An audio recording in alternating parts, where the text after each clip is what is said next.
السلام علیکم ورحمۃ اللہ وبرکاتہ۔ آیت نمبر 180 سورہ البقرہ۔ نحمدہ ونصلی علی رسولہ الکریم، اما بعد فاعوذ باللہ من الشیطان الرجیم، بسم اللہ الرحمن الرحیم۔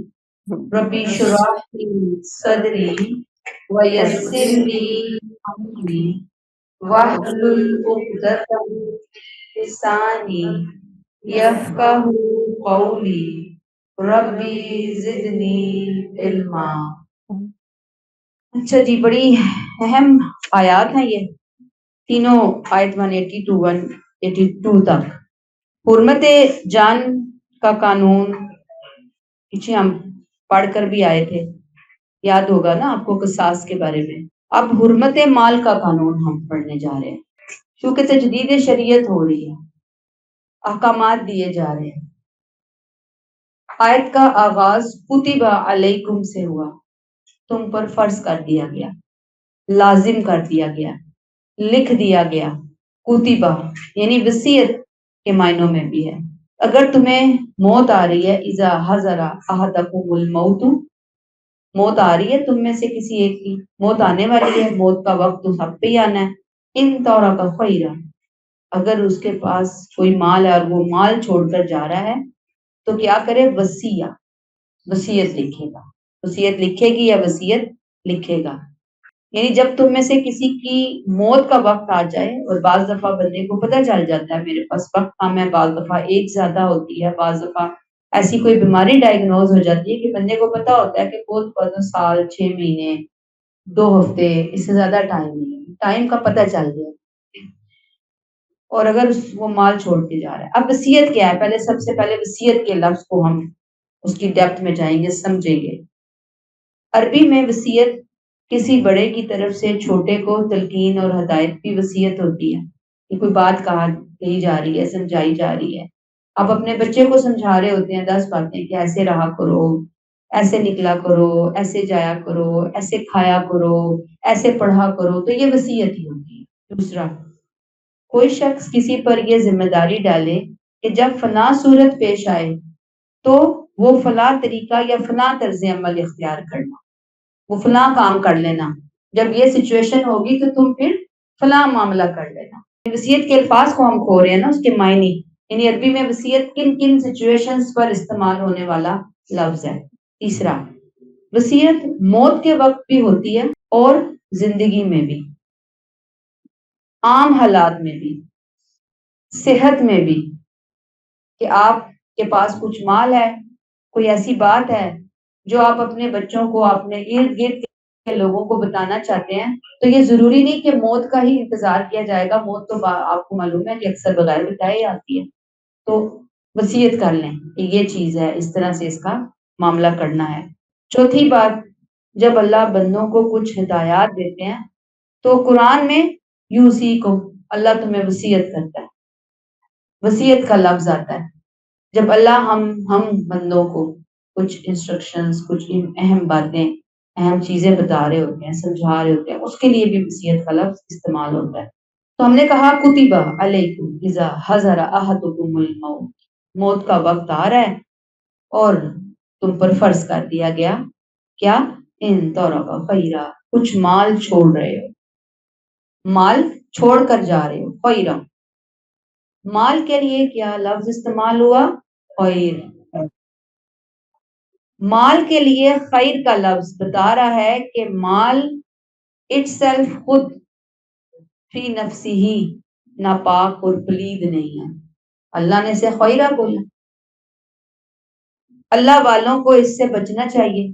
لوگوں کے ذہن میں شاید یہ بات ہے، یہ کانسیپٹ ہے، یہ بڑی گندی چیز ہے، ایسے اس کے پیچھے جا کر کیا کرنا ہے، اس کے پیچھے پڑھ کر کیا کرنا ہے۔ نہیں، مال ایک ضروری چیز ہے، مال ایک پسندیدہ چیز ہے، مال ایک مطلوب چیز ہے۔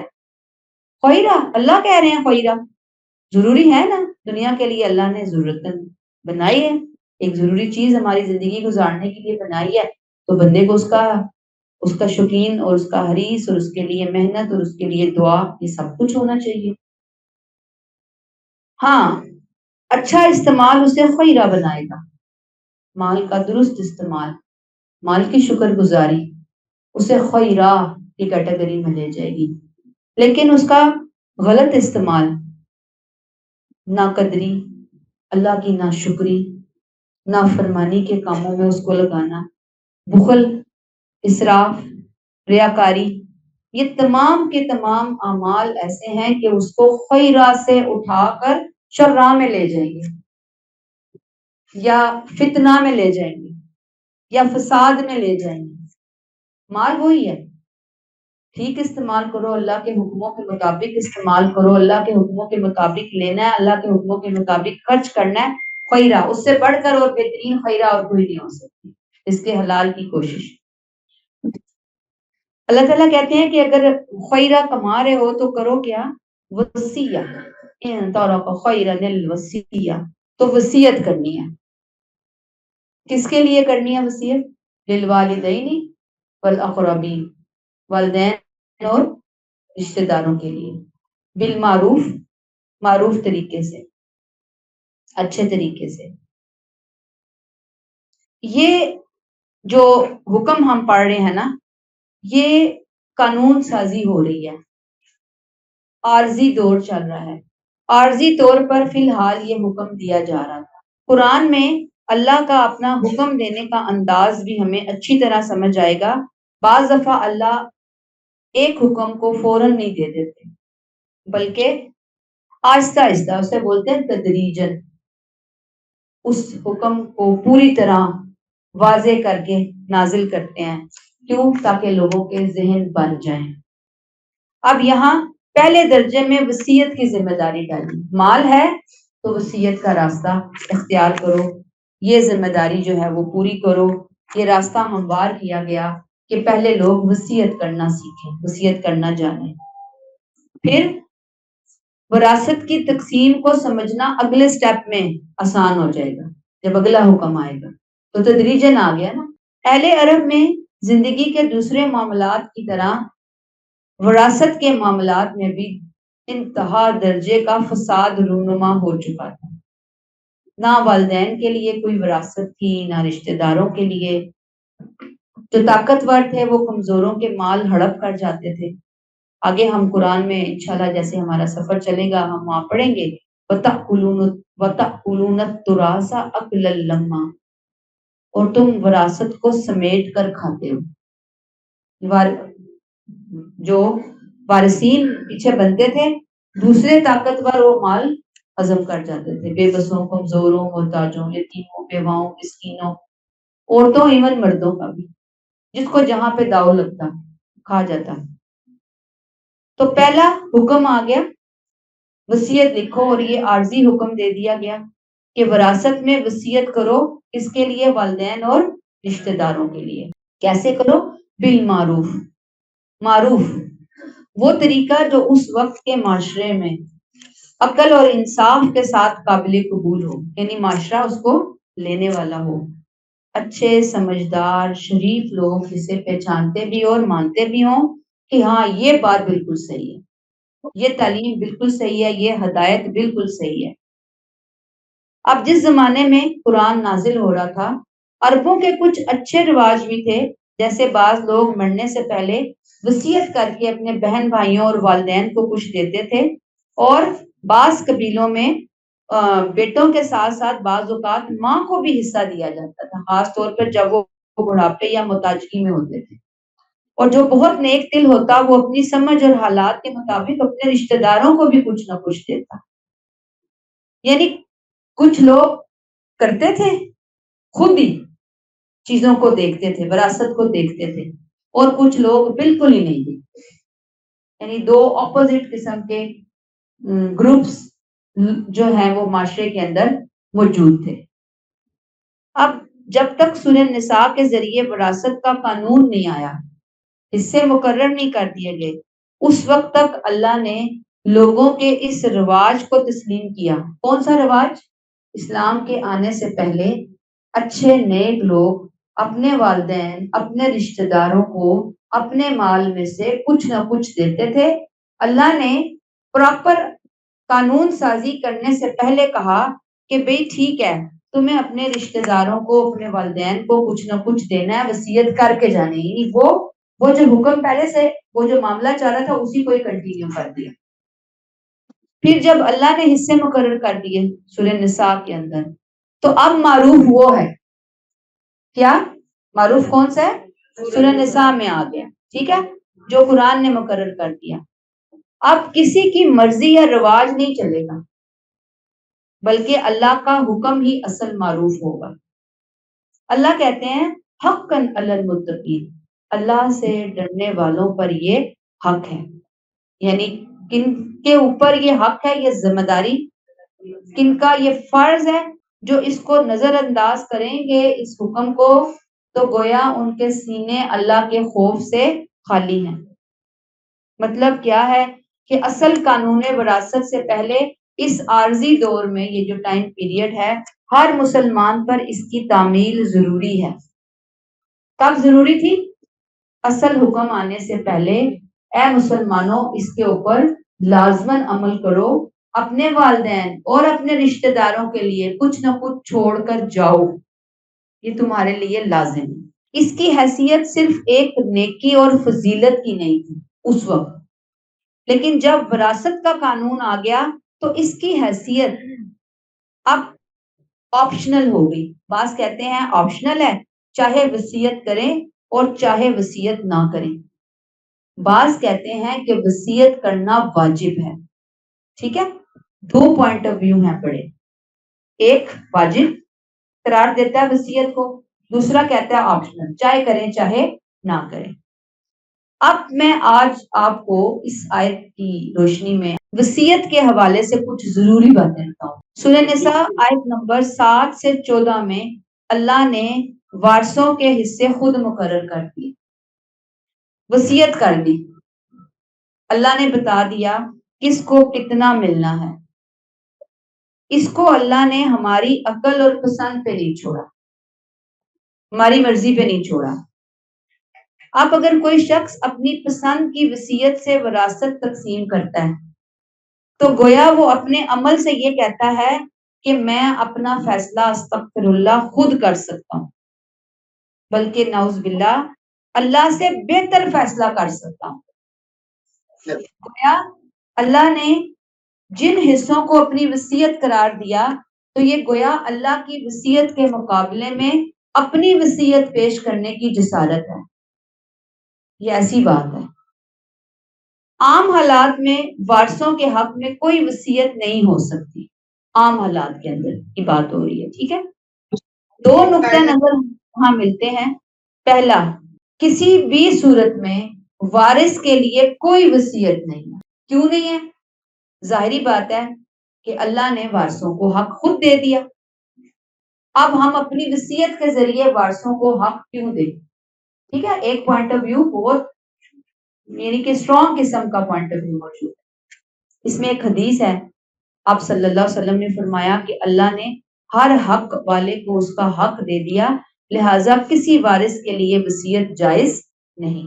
اور پھر ایک اور بات جو ہمیں وصیت کے لیے پتہ چلتی ہے وہ یہ کہ وصیت 1/3 مال پر ہی یعنی 1/3 مال پر وصیت ہے.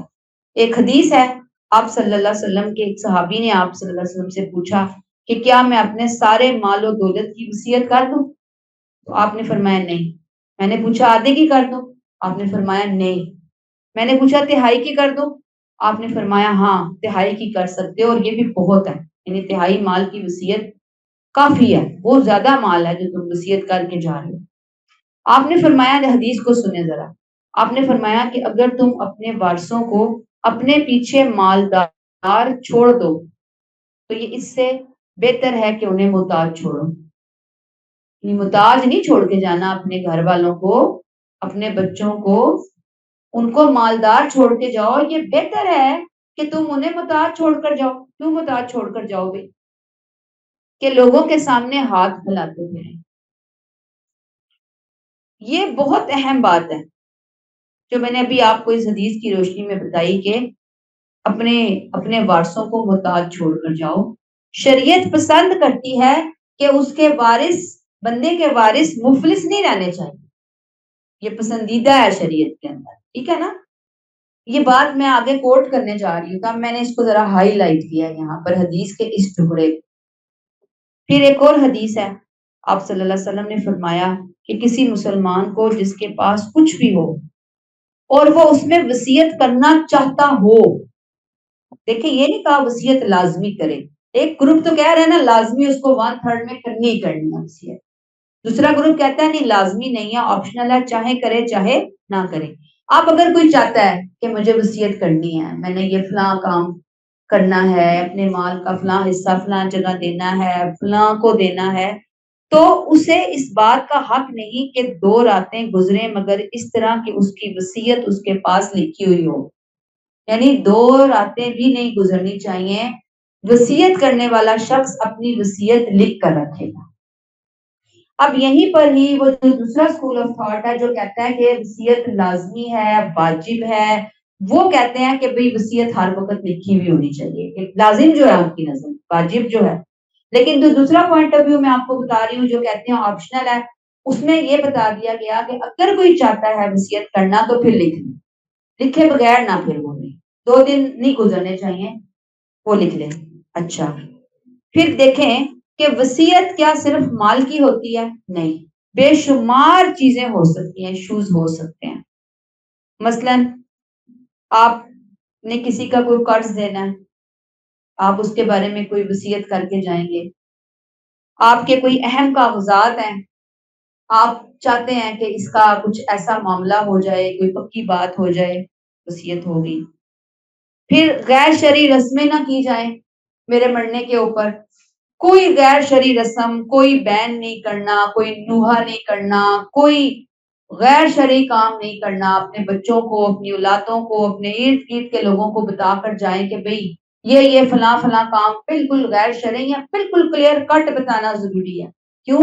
اس لیے کہ ہم نے دیکھا ہے کہ لوگ مر جاتے ہیں، پیچھے سے ان کی اولادیں جنہوں نے کبھی خود بدعت نہیں کی ہوتی، اولادیں وہی کام کر رہی ہوتی، کیونکہ انہوں نے معاشرے میں لوگوں کو شکل دکھانی ہوتی ہے، وہ کہتے ہیں ہم اپنی شکل کیسے لے کر نکلیں گے بیٹھ لوگوں کو، ہماری تو لوگوں نے جینا حرام کر دینا ہے، مولویوں نے جینا حرام کر دینا ہے، ٹھیک ہے، تو بھئی ہم تو کریں گے، ہم تو سوسائٹی کے ساتھ چلیں گے۔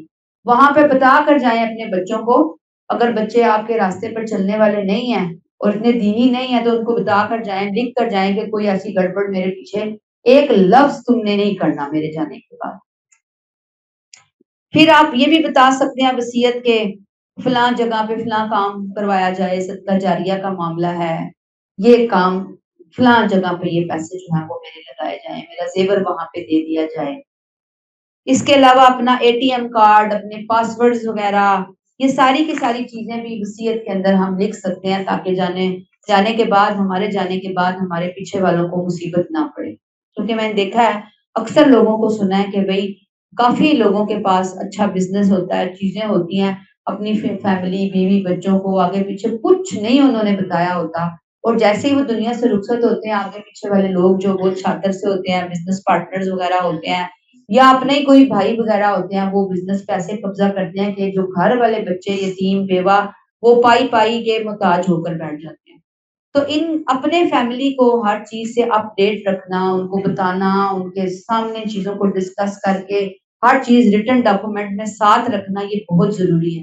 ہمارے ہاں تو بات وہی ہے کہ بھئی ہم یہی سمجھ رہے ہوتے ہیں کہ جی یہ تو موت کی باتیں ہیں، مرنے والی، مولویوں کا کام ہی بس ڈرانا ہے، بات ہی نہیں ہوتی موت کی۔ بڑے بڑے گھر میں نے دیکھے کہ جب جہاں پہ موت آئی، گھر کا فرد کوئی اچانک چلا گیا ہارٹ اٹیک اسے، تو گھر والے ایسے پاگل ہو جاتے ہیں، ٹھیک ہے افسوس اور دکھ اور صدمے کا تو کوئی ہے ہی نہیں نا، کوئی رشتے کے جانے کا نعم البدل نہیں ہے، لیکن جہاں وہاں پہ تعجب اور افسوس اس بات پہ ہوتا ہے کہ وہ کہتے ہیں کہ ہم نے تو کبھی موت کا ذکر ہی نہیں کیا تھا، کبھی بات ہی نہیں ہوئی تھی کہ مرنا بھی ہے۔ یہ کیسے ہو سکتا ہے کہ ایک بندہ مومن ہو اور موت کا تذکرہ نہ ہو گھر میں، بچوں کو بتایا نہ جائے کہ میں نے بھی جانا ہے، ہم نے جانا ہے، بچوں آپ نے بھی جانا ہے، وہاں ملاقات ہوگی، کم از کم اتنا مائنڈ میکنگ تو ہونا چاہیے نا بچوں کا اور گھر والوں کا۔ بندہ مومن ہے، ہمیں پتہ ہے یہ زندگی بہت عارضی ہے، اصل تو وہ ہے زندگی، تو اتنی تو چیزیں کم از کم گھر والوں کو کلیئر کٹ ہونی چاہیے۔ آپ نے کوئی کام کرنا ہے، آپ نے زکوٰۃ دینی ہے، کچھ عرصے کے بعد آپ بتائیں گے کہ جی یہ میری زکوٰۃ بن رہی ہے، یہ تم میری زکوٰۃ نکال دینا، فلاں چیزیں نکال دینا، ٹھیک ہے۔ اچھا، اب اس میں آپ دیکھیں گے کہ جو دوسرا پوائنٹ آف ویو ہے وہ یہ ساری باتیں مانتے ہیں لیکن اس میں ایک رائے اور بھی دیتے ہیں. وہ کہتے ہیں کہ وارث کو 1/3 میں سے یا 1/3 سے زیادہ بھی وصیت کے ذریعے دیا جا سکتا ہے. یعنی ایک تو کہتا ہے نا گروپ کے وارث کے لیے کوئی وصیت نہیں. دوسرا گروپ کہتا ہے کہ نہیں, جو اللہ نے وراثت میں حصہ رکھا اس کے علاوہ بھی وارث کو وصیت کے ذریعے کچھ دیا جا سکتا ہے. وہ کتنا؟ 1/3 یا 1/3 سے زیادہ. کیونکہ یہ جو 1/3 والا معاملہ ہے یہ لازم نہیں آپ صلی اللہ علیہ وسلم نے قرار دیا, یہ آپشنل تھا. چلتے ہیں آگے. کب دیا جائے گا؟ جب حقیقتاً کسی کی بہت سخت مجبوری ہوگی. میں نے کیا لفظ بولا؟ حقیقتاً کسی کی سخت مجبوری ہوگی. تو عام حالات کی بات نہیں ہوگی. عام حالات میں تو پھر زیادتی ہوگی اور ظلم ہوگا باقیوں کے ساتھ.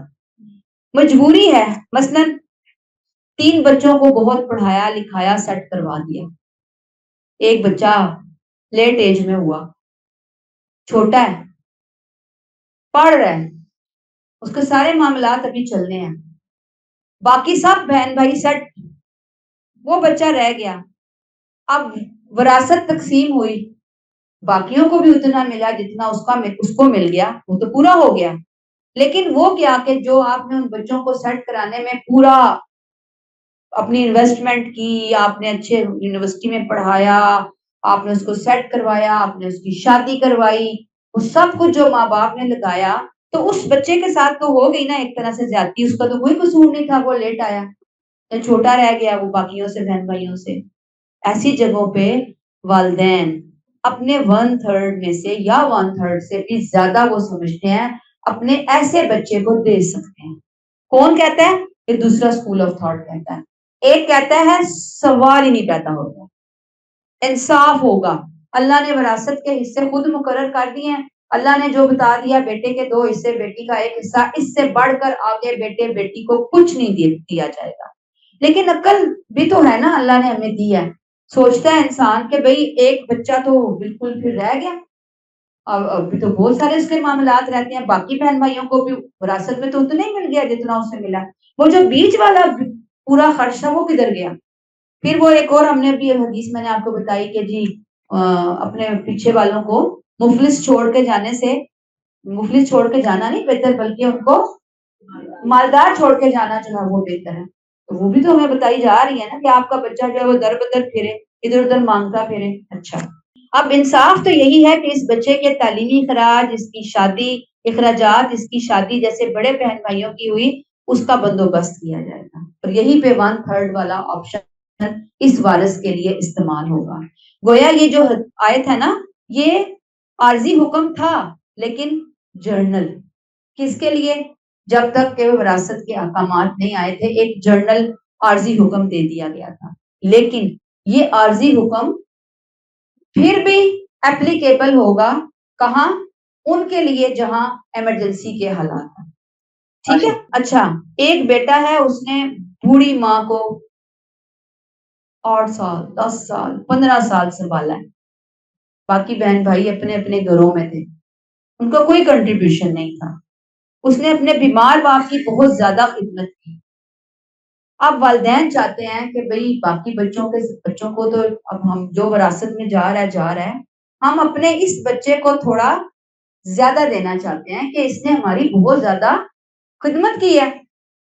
ماں باپ چاہتے ہیں, بچے نے اس نیت سے نہیں کی, ماں باپ چاہتے ہیں کہ ہم اس کو کچھ دیں, تو وہ 1/3 والا آپشن یہاں پہ یوز کر سکتے ہیں. اب باقی بہن بھائیوں کو یہاں ناراض ہونے کی ضرورت نہیں ہے کہ بھئی ہمارے باپ نے ہم سے زیادتی کی, ہماری ماں نے کی. بھئی دیکھو جو اس کے ساتھ دن رات اس نے ایک بہایا, خون پسینہ بہایا, کوئی آسان ہوتا ہے بیماروں کو سنبھالنا اور بڑھاپے کے اندر سنبھالنا؟ کس قدر مشکل مسائل چل رہے ہوتے ہیں, فائنینس بھی آپ کے استعمال ہو رہے ہوتے ہیں, آپ کی انرجی لگ رہی ہوتی ہے, آپ کی پوری لائف, آپ کا ٹائم ٹیبل, آپ کا شیڈیول ہی بالکل چینج ہو جاتا ہے اپنے والدین کی خدمت گزاری کے اندر. تو اگر ان کو تھوڑا فائنینشلی فائدہ دے دیا جائے تو حرج کی بات نہیں ہے. لیکن میں آپ کو بتا رہی ہوں یہ رائے آپ جب معاشرے میں نکلیں گے, جو آپ کو ایک ایک عمومی رائے نظر آئے گی، یہ رائے بہت تھوڑی ہے اس کے مقابلے میں، زیادہ وہی ہے کہ نہیں جی نہیں، کیوں دی جائے، نہیں دیا جائے گا، اس بچے کو کیوں دیا جائے؟ جب اللہ نے نہیں دیا، قرآن سورہ نساء میں نہیں بتایا تو اللہ بتا دیتے نا. تو ہم دوسری رائے کو بھی سامنے، میں آپ کے سامنے رکھ رہی ہوں، آگے جس کی جو مرضی ہے اس کو وہ اپلائی کر لے. کوئی وہاں پہ یہ ایسا تو نہیں ہے کہ میں کہوں کہ جی یہ کریں اور یہ نہ کریں. میں نے دونوں آرا آپ کے سامنے رکھ دی. آگے آئیں.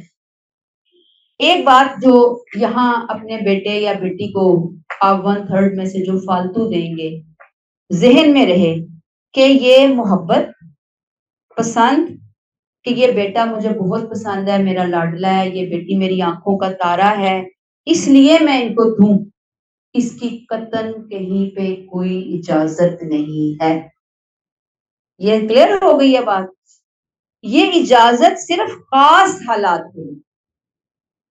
یہ بات یہاں تک کلیئر ہوئی ہے؟ خاص حالات کون سے میں نے آپ کو بتا دیے، ایمرجنسی کے حالات. ورنہ اگر اپنی محبت سے دینا ہے آپ نے کسی بچے کو تو پھر تو یہ زیادتی ہے، یہ ظلم ہے، اس کی قطعاً کہیں کوئی ہمیں اجازت نہیں ملتی. ایسے ہی آپ دیکھیں کہ ایک خاتون ہے، بوڑھی ہو گئی ہے، اولاد بھی نہیں ہوئی، اس کا شوہر بھی اس کو 1/3 سے زیادہ دے سکتا ہے کہ اب وہ بڑھاپے میں کہاں جائے گی، کہاں رلے گی. اب سارے بہن بھائی تو ایسے نہیں ہوتے کہ بڑھاپے میں اس کو سنبھال سکیں، مشکل ہو رہا ہوتا ہے نا. تو اگر وہ کوئی ارینجمنٹ کر کے جاتا ہے کہ 1/3 سے زیادہ میں اس کو دوں تو وہ بھی الاؤ ہے.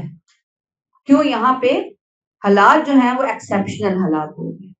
اچھا، اب جس وارث کو جس وجہ سے زیادہ دیا جا رہا ہے، اللہ کے حضور جواب دہی کے احساس سے کہ میں نے اس کو دے کر کسی کی حق تلفی نہیں کی، اللہ میں جسٹیفائڈ تھی، میں اللہ کے حضور یہ بیان دے سکوں کہ اللہ میں نے کیوں کیا، زیادہ کیوں دیا، اس لیے کہ یہ فلاں ریزن تھی.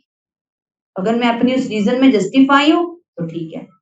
اب پہلا گروہ کہتا ہے کہ نہیں، اللہ کے مقرر کردہ حصوں میں سے وارثوں کو مل گیا، انہیں فالتو نہیں دینا، ہم اللہ کے قانون وراثت میں تبدیلی کیوں کریں. یعنی وہ اس پوائنٹ کو کیسے لیتے ہیں کہ اللہ کے قانون وراثت میں یہ تبدیلی ہوگی تو ہم کیوں کریں، یہ بہت بڑا جرم ہے.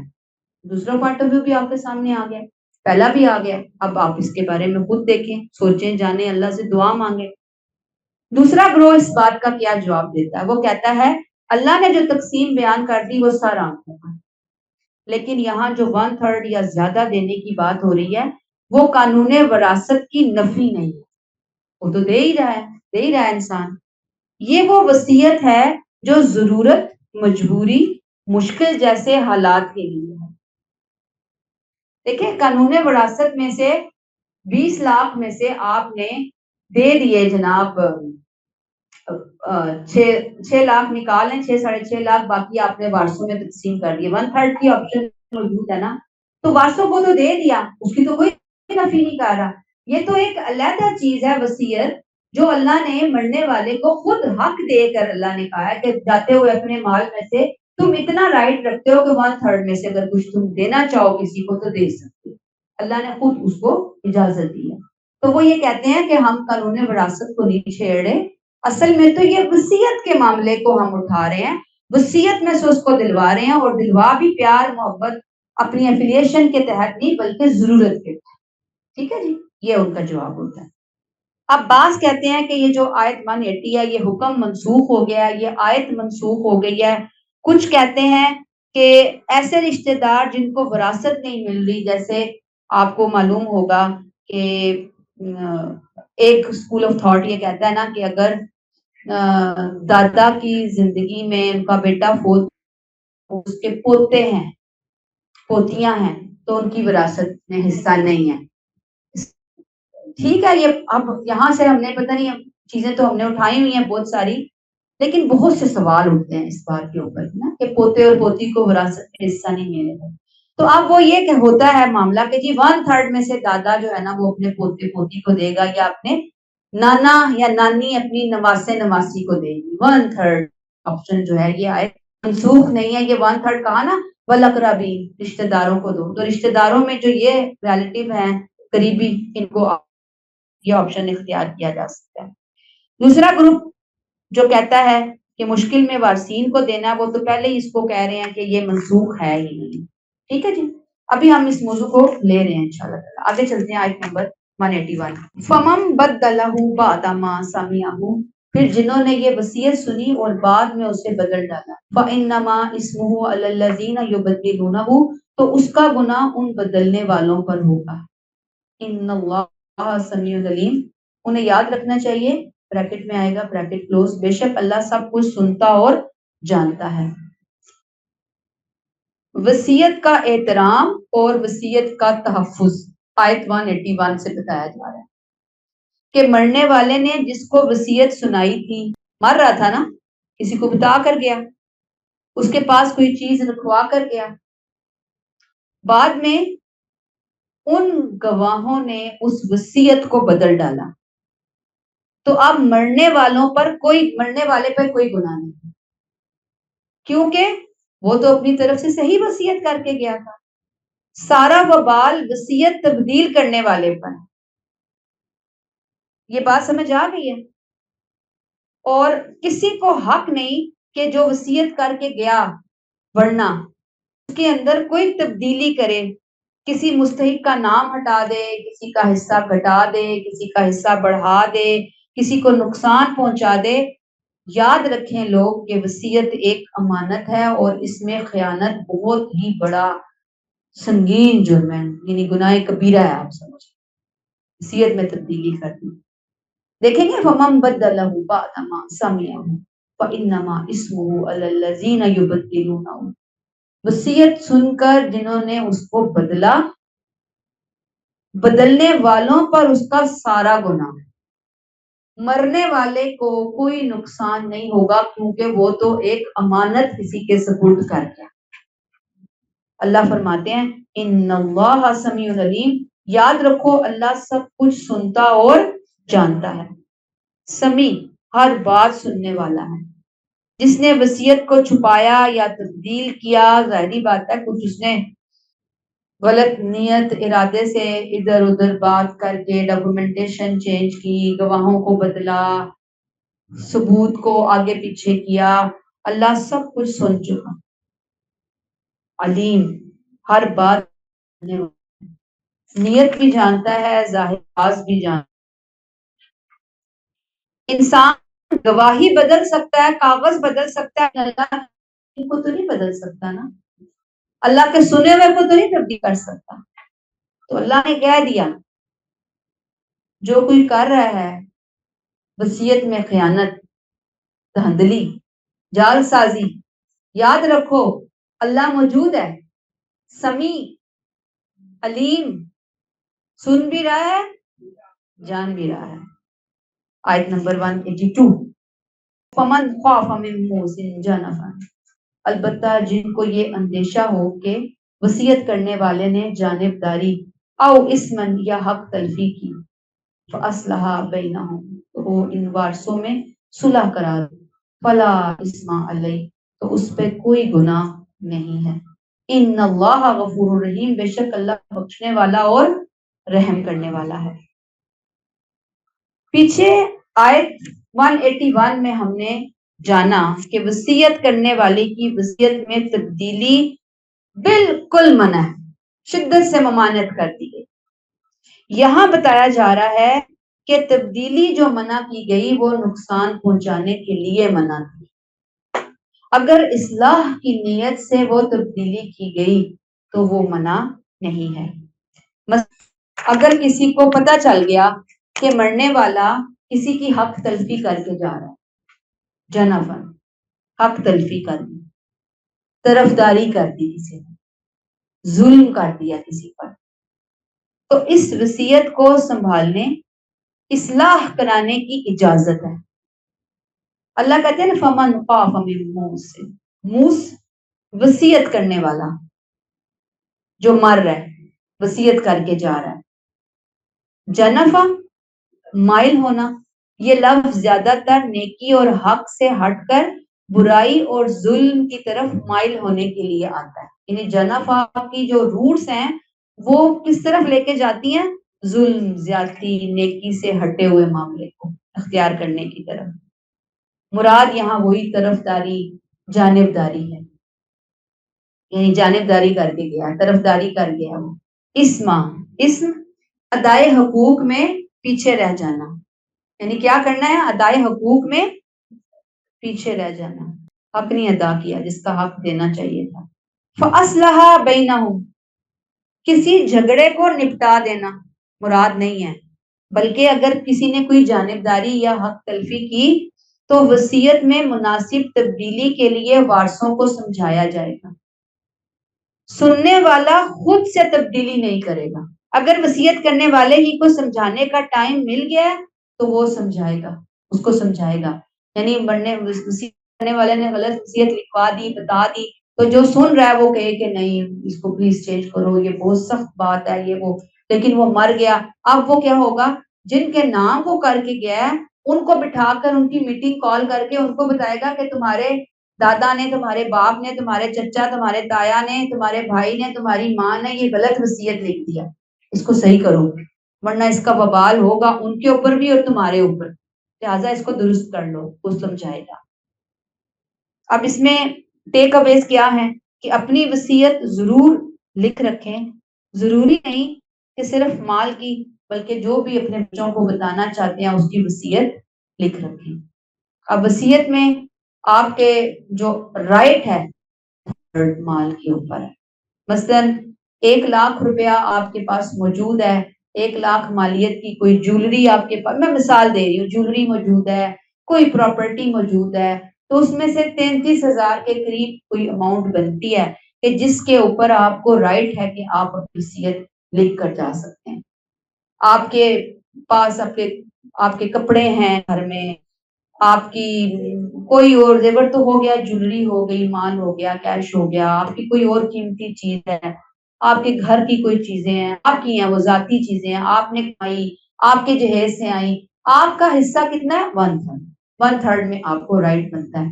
ہاں اگر آپ سمجھتے ہیں کہ اپنی زندگی میں اگر کسی کو دوں کچھ اپنی زندگی میں، تو اس میں بھی دیکھنا یہی ہے، وہی بات کہ محبت لاڈ میں زیادتی نہیں ہونی کسی بچے کے ساتھ، کہ کسی بچے کو آپ نے زیادہ دے دی، کسی بچے کو آپ نے تھوڑا دے دیا، زندگی میں ہی بانٹ دیا.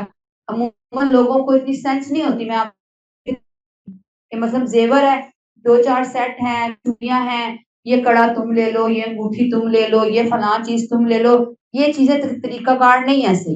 اس سب کو اکٹھا کر کے اس کی مالیت لگوائی جائے گی، مالیت کے حساب سے جو جس کی حصہ بن رہا ہوگا اس حساب سے وہ چیزیں جو ہیں وہ ڈسٹریبیوٹ ہوں گی. یہ بہت زیادہ ضروری ہے کرنے والی بات. اور پھر جیسے میں نے آپ کو بتایا کہ جو 1/3 والا آپشن ہے وہ تو انسان کے پاس تھوڑا سا کھلا ہے آپشن، لیکن اس میں بھی انسان کو دیکھنا ہے کہ وہ غلط جگہ کے اوپر اپنا مال لے کر جانے کی وصیت نہ کی جائے. اچھی وصیتیں ضرور کی جائیں.